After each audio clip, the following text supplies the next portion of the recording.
Alors, bonjour papa. Bonjour, mon fils. Nous sommes ravis vraiment d'être avec vous ce beau matin pour parler exclusivement de notre village, notre très beau village Baningo. Pouvez-vous vous présenter au micro de nos chers lecteurs ou de nos chers visiteurs en tant qu'élite, en tant que patriarche et en tant que notable de la communauté du village Baningo? Bon, ben moi, c'est Joseph Pousseux,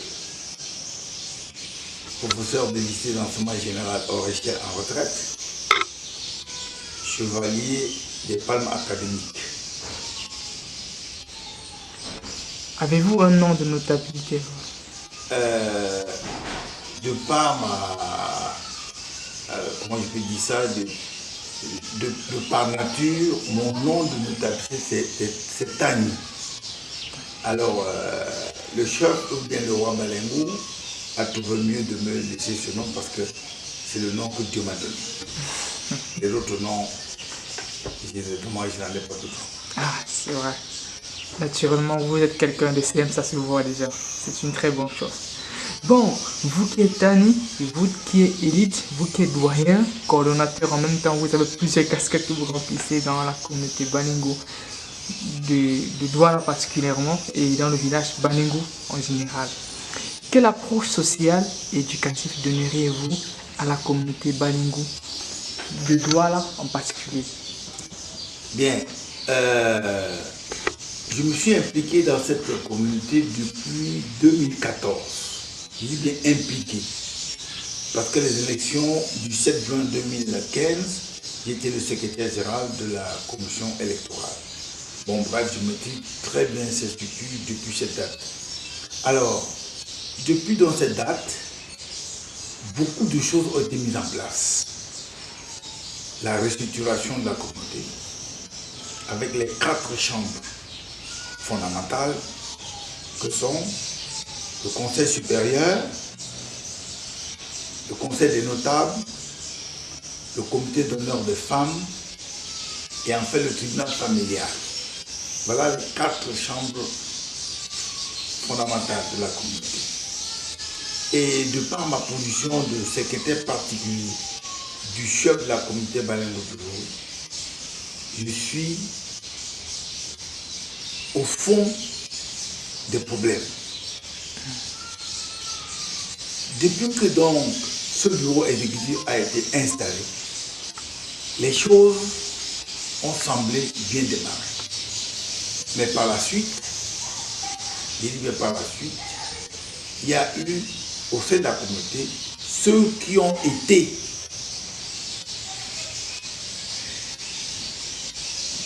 exclus de par les élections, c'est-à-dire les anciens responsables. Ils ont commencé à faire de la dynamique, à mettre des bâtons dans la roue, comme on dit vulgairement, et à créer au sein de la communauté le problème de leadership. À tel enseigne qu'aujourd'hui, aux dates d'aujourd'hui, je peux dire qu'au niveau de la communauté Baningo, les choses se tournent au vinaigre. De par le manque de respect au chef de la communauté, le respect de la hiérarchie qui est faussée, et également, comme je l'ai dit si bien, la création de sous-groupes pour déstabiliser la communauté. Donc, au niveau social, il n'y a pas cette solidarité et cette fraternité agissante. Les Baningo aujourd'hui sont devenus très hypocrites, aussi bien chez les hommes que chez les femmes. Pour le moment, c'est ce que je dis. Et au niveau éducatif, les élèves et étudiants Baningo sont des travailleurs.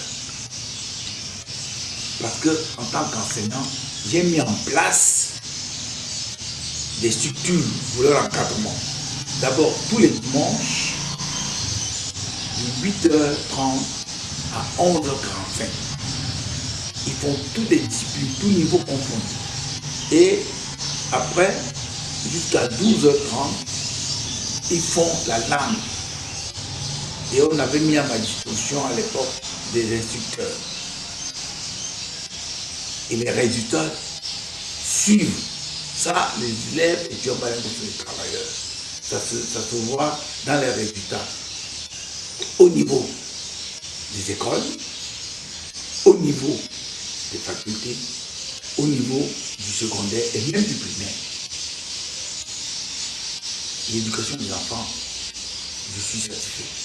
Mais, si les parents suivaient ces enfants, quand je parle de suivre, c'est-à-dire si les parents étaient responsables et m'accompagnaient dans cet accompagnement, nous serons les meilleurs du pays. Mais malgré tout ça, les élèves et les étudiants bilingues travaillent. Effectivement, vous avez une très belle vision vis-à-vis de ça parce que vous êtes d'abord professeur de profession, c'est-à-dire vous étiez enseignant, comme vous l'avez dit tantôt. Vous avez un très bon regard vis-à-vis de l'éducation pour nationalement parlant pour le Cameroun et beaucoup plus pour Balingo. Donc ce que vous dites est vraiment très éloquent et vrai dans le sens général. Alors maintenant, vous n'êtes pas simplement éducateur, vous n'êtes pas simplement professeur, vous avez encore d'autres atouts dans votre sac, on dirait. Vous êtes vraiment un chasseur qui porte en même temps l'arme, le fusil de beaucoup de choses pour faire évoluer la communauté. Alors, avec le rôle du doyen élite que vous êtes, comment pouvez-vous donner un mot pour le développement de la communauté Balingo de Douala, vraiment? Alors, pour le développement de la communauté Balingo de Jouri en particulier, il faudrait que mes sœurs et mes frères Balingo sachent que le développement passe par le respect des textes qui les régissent, à savoir les statuts et le règlement intérieur des différentes associations. Tant que les Balingous ne vont pas respecter les statuts de la communauté et les règlements intérieurs qui sont particuliers, ça ne marchera pas. Donc, qui dit développement dit d'abord discipline. Et la discipline, c'est d'abord la discipline personnelle d'abord, et enfin la discipline vis-à-vis de l'autre. Donc, le développement de notre communauté passe par là. Maintenant où ces textes sont respectés et qu'on les applique, le développement va suivre. Si, ça va suivre. Pourquoi? Parce que quand on dit la hiérarchie, il faut suivre la hiérarchie. Quand on te dit par rapport au texte, tu dois faire ci à des moments précis. C'est pour qu'au moment précis, effectivement, que les choses ou le plan d'action qu'on a mis en place puissent être suivis et qu'on évalue. Or, actuellement, dans la communauté Balingo de Jouri, il y a ce qu'on appelle le fonds de développement. Chaque homme paie par an 2000 francs CFA. Et chaque femme, 1000 francs CFA. Et je peux te dire, à ce jour, certains hommes ne paient pas les 2000 francs CFA. Ils se disent qu'à quoi ça va servir. Il en est des femmes. Et pourtant, dès qu'on a cotisé ces 2000 francs par homme et 1000 francs par femme, le tout, on prend les 70%, on envoie au niveau du village et les 30 autres pourcents restent dans la communauté pour le fonctionnement. Et avec 50%, on devrait bien fonctionner. Donc, pour moi, le développement de la communauté Balingo passe d'abord par le respect des textes et le respect donc de la hiérarchie. Et même nous sommes dans une communauté. Qu'est-ce qu'on appelle en patois le droit d'aînesse? Vous voyez aujourd'hui un jeune homme qui insulte, excusez-moi le terme, qui insulte dans son quartier le chef de la communauté. Et le chef de la communauté, c'est le représentant du roi dans la communauté. D'abord, on dit que tout ce qu'il dit, c'est sous l'onction du roi. D'abord, on dit que si tu ne respectes pas le chef de la communauté, automatiquement, de facto, tu ne respectes pas le roi. Et c'est ce qui se passe au niveau de la communauté. Or, le chef actuel de la communauté, d'abord c'est un travailleur, c'est un généreux. Bref, il aime bien ses soeurs et ses frères. Et malheureusement, à côté de ses frères et ses soeurs, il y a certains qui ne sont pas avec lui, qui cherchent d'abord à le destituer d'une manière ou d'une autre. Donc pour moi, le développement, c'est d'abord le respect des textes. Et puis, la suite. Nous allons nous envoler un tout petit peu, quitter la communauté Balingo de Douala et aller maintenant de manière nationale où vous êtes coordonnateur. Parce que nous allons rappeler que c'est vous qui êtes le dirigeant de l'AEVB du monde entier. Dans votre coordination, c'est vous qui la jeunesse se base pour faire évoluer. Alors, vous en tant que coordonnateur, quel conseil prodiguerez-vous à la jeunesse Balingo? À la jeunesse Balingo, et je le dis tous les jours, il y a un seul mot. Il faut travailler. Et ce travail est multiforme. Et quand tu travailles, quelle que soit la nature du travail, tu as ce qu'on appelle au bout un salaire. Et le salaire pour un élève, c'est quoi? C'est le résultat scolaire. Le salaire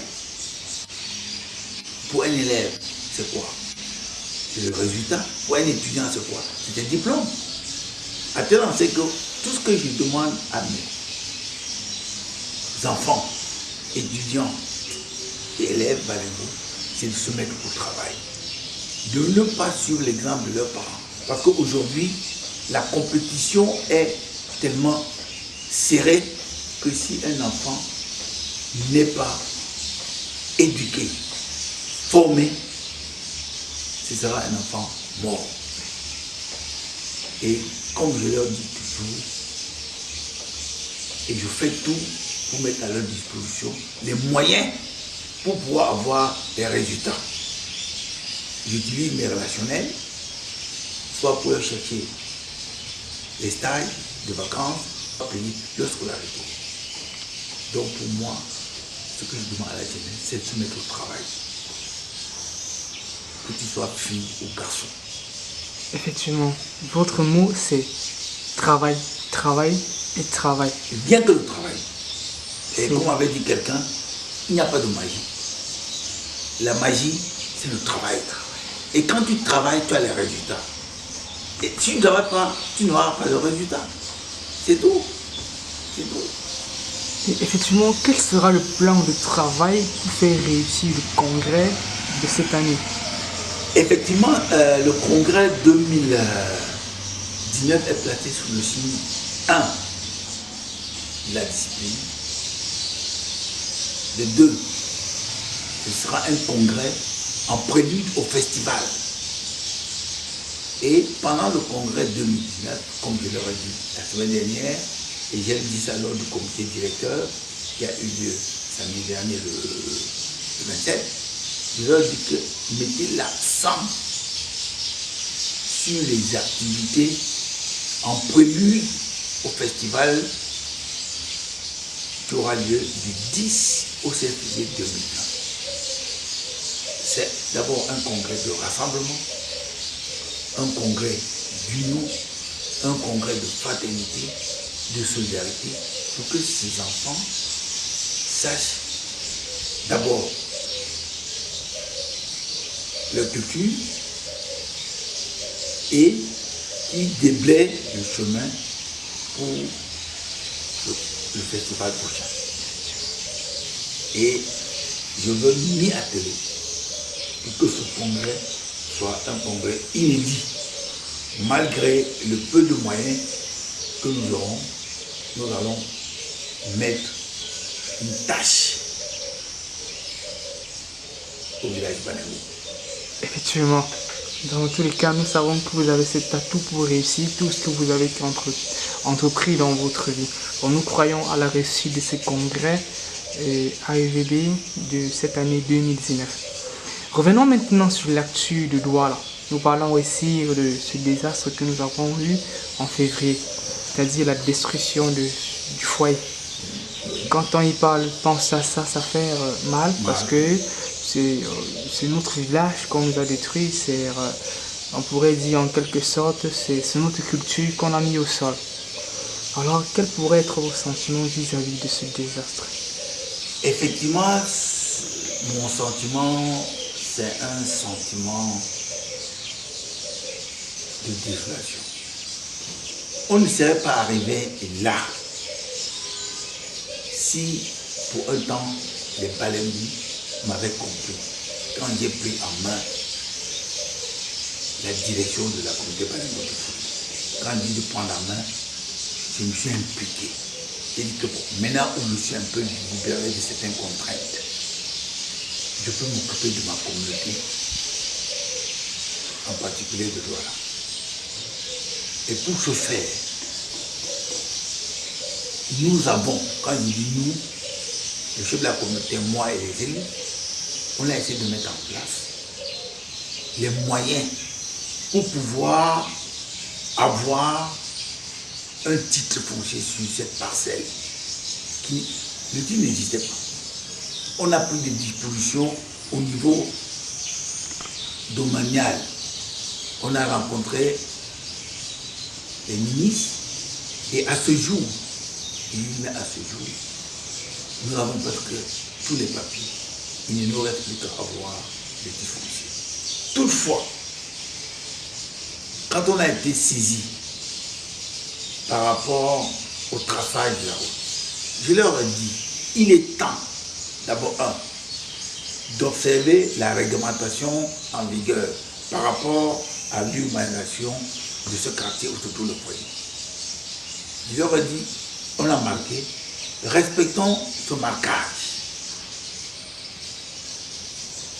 Et si on avait respecté ce marquage, on ne serait pas arrivé là. Malheureusement, comme je vous ai dit, sous terre, il y en a qui sont en train de déstabiliser la communauté. Et ce qui est arrivé est arrivé. Toutefois, nous ne laissons pas le bras. Ça a été détruit.